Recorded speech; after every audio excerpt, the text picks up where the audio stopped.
जय माता दी। मैं रजनी दीक्षित ज्योतिष आचार्य आप सभी का बहुत बहुत स्वागत करती हूँ जय माँ दुर्गा ज्योतिष केंद्र के यूट्यूब चैनल पर। आज मैं आपको बृहस्पतिवार व्रत कथा सुनाऊंगी। बृहस्पतिवार यानी गुरुवार। इस दिन गुरु भगवान की पूजा होती है। दिन में एक समय ही भोजन करें, पीले वस्त्र धारण करें, पीले फूलों को धारण करें। भोजन में भी चने की दाल का प्रयोग करें। नमक नहीं खाना चाहिए। पीले रंग का फूल, चने की दाल, पीले कपड़े तथा पीले चंदन से पूजा करनी चाहिए। पूजन के बाद कथा सुननी चाहिए। इस व्रत के करने से बृहस्पति जी अत्यंत प्रसन्न होते हैं तथा धन और विद्या का लाभ होता है। स्त्रियों के लिए यह व्रत अति आवश्यक है। इस व्रत में केले का पूजन होता है तथा पीली गाय को गुड़ चने की दाल खिलानी चाहिए। कथा। किसी गांव में एक साहूकार रहता था जिसके घर में अन्न, वस्त्र और धन किसी की कोई कमी नहीं थी, परंतु उसकी स्त्री बहुत ही कृपण थी। किसी भिक्षार्थी को कुछ नहीं देती, सारे दिन घर के कामकाज में लगी रहती। एक समय एक साधु महात्मा बृहस्पतिवार के दिन उसके द्वार पर आए और भिक्षा की याचना की। स्त्री उस समय घर के आंगन को लीप रही थी। इस कारण साधु महाराज से कहने लगी कि महाराज, इस समय तो मैं लीप रही हूँ, आपको कुछ नहीं दे सकती, फिर किसी अवकाश के समय आना। साधु महात्मा खाली हाथ चले गए। कुछ दिन के बाद वही साधु महाराज आए, उसी तरह भिक्षा मांगी। साहूकार ने उस समय लड़के को खिला रही थी।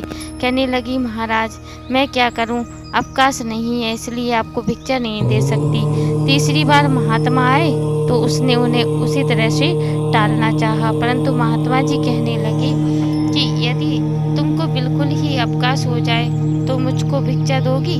साहूकार ने कहने लगी कि हाँ महाराज, यदि ऐसा हो जाए तो आपकी बड़ी कृपा होगी। साधु महात्मा जी कहने लगे कि अच्छा, मैं एक उपाय बताता हूँ। तुम बृहस्पतिवार के दिन सुबह दिन चढ़ने पर उठो और सारे घर में झाड़ू लगाकर कूड़ा एक कोने में जमा करके रख दो।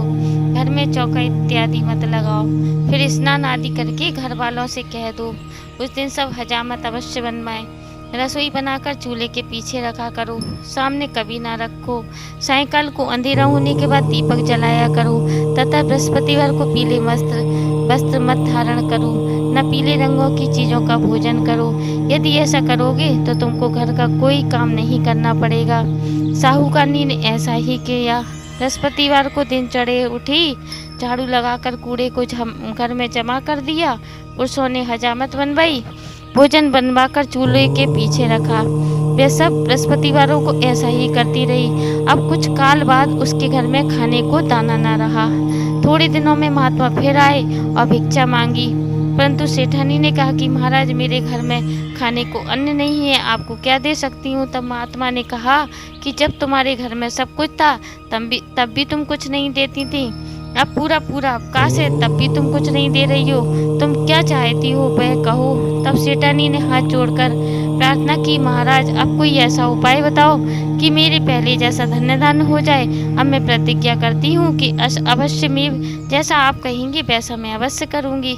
तब महात्मा जी ने कहा, बृहस्पतिवार को प्रातःकाल उठकर स्नान आदि से निर्वत होकर घर को गाय के गोबर से लीपो तथा घर के पुरुष हजामत न बनवाए। भूखों को अन्न जल देती रहा करो। ठीक सायंकाल दीपक जलाओ। यदि ऐसा करोगी तो तुम्हारी सब मनोकामनाएं भगवान बृहस्पति की कृपा से पूर्ण होंगी। सेठानी ने ऐसा ही किया और उसके घर में धन्य धान वैसा हो गया जैसा कि पहले था। इस प्रकार भगवान बृहस्पति जी की कथा से अनेक प्रकार के कृपा से सुख भोग कर दीर्घकाल तक जीवित रही। दूसरी कथा। एक दिन इंद्र बड़े अहंकार से अपने सिंहासन पर बैठे हुए थे और बहुत से देवता, ऋषि, गंधर्व, किन्नर आदि सभा में उपस्थित थे। जिस समय बृहस्पति जी वहां पर आए तो सब के सब उनके सम्मान के लिए खड़े हो गए। परंतु इंद्र गर्व के मारे खड़ा ना हुआ। यद्यपि वे सदैव उनका आदर किया करता था। बृहस्पति जी ने अपना अनादर समझते हुए वहां से उठकर चले गए। तब इंद्र को बड़ा शौक हुआ कि देखो, मैंने गुरुजी का अनादर कर दिया, मुझसे बड़ी भारी भूल हो गई। गुरुजी के आशीर्वाद से ही मुझको यह वैभव मिला है। उनके क्रोध से यह सब नष्ट हो जाएगा, इसलिए उनके पास जाकर उनसे क्षमा मांगनी चाहिए, जिससे उनका क्रोध शांत हो जाए और मेरा कल्याण हो। ऐसा विचार कर इंद्र उनके स्थान पर गए। जब बृहस्पति जी ने अपने योग बल से यह जान लिया कि इंद्र क्षमा मांगने के लिए यहाँ पर आ रहा है, तब क्रोधवश उससे भेंट करना उचित न समझकर अंतर्ध्यान हो गए। जब इंद्र ने बृहस्पति जी को अपने घर पर ना देखा, तब निराश होकर लौट आए। जब दैत्यों के राजा बृहस्पति को यह समाचार विदित हुआ, तो उसने अपने गुरु शुक्राचार्य की आज्ञा से इंद्रपुरी को चारों तरफ से घेर लिया। गुरु की कृपा न होने के कारण देवता हारने व मार खाने लगे।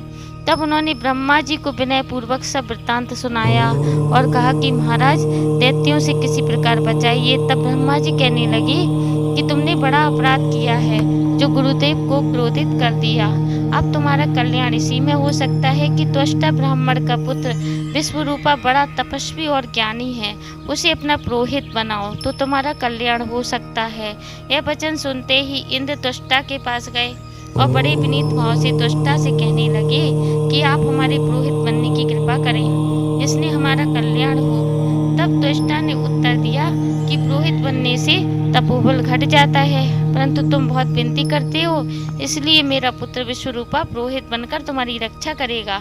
विश्वरूपा ने पिता की आज्ञा से पुरोहित बनकर ऐसा यत्न किया कि हरि इच्छा से इंद्र विश्वकर्मा को युद्ध में जीतकर अपने इंद्रासन पर स्थित हुआ। विश्वरूपा के 3 मुख थे। एक मुख से वह सोमपल्ली लता का रस निकाल पीते थे, दूसरे मुख से वे मदिरा पीते और तीसरे मुख से अन्नादि भोजन करते।